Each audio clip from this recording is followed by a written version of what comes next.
Bonjour, aujourd'hui on va faire simple.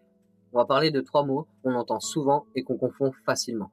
Binder, brassière de sport et boléro. Pourtant ce ne sont pas les mêmes choses, et surtout elles ne servent pas au même moment. Commençons par le binder. Le binder est un vêtement compressif conçu pour aplatir le torse. Il est utilisé par des hommes trans, des personnes non binaires ou en questionnement, mais aussi par des personnes qui font du cosplay ou du drag king, pour modifier l'apparence du torse le temps d'un costume ou d'un show.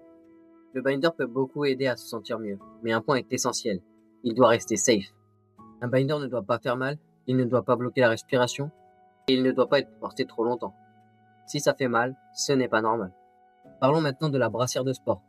Une brassière de sport bien ajustée peut réduire un peu la poitrine, sans serrer autant qu'un binder.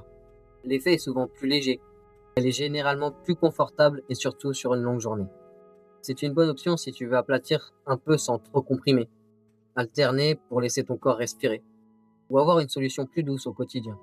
Beaucoup de personnes alternent entre binder et brassière de sport, et c'est totalement ok. Enfin, parlons du boléro. Le boléro n'est pas un binder, c'est une brassière médicale, portée après une torsoplastie, ou aussi appelée top surgery. Son rôle est médical, soutenir le torse pendant la récupération, réduire les gonflements et protéger la cicatrisation.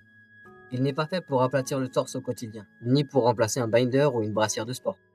Alors, si on résume simplement, binder, aplatir le torse au quotidien ou pour une performance. Brassière de sport, option plus douce et plus confortable. Boléro, brassière médicale après une opération. Pour conclure, il n'existe pas une seule bonne option. Il existe la solution qui te convient à ton corps, à ton rythme et à ton moment de vie. Si tu hésites, commence doucement. Écoute ton corps et n'hésite pas à demander un conseil à une personne safe. Ton corps et ta santé passent avant tout.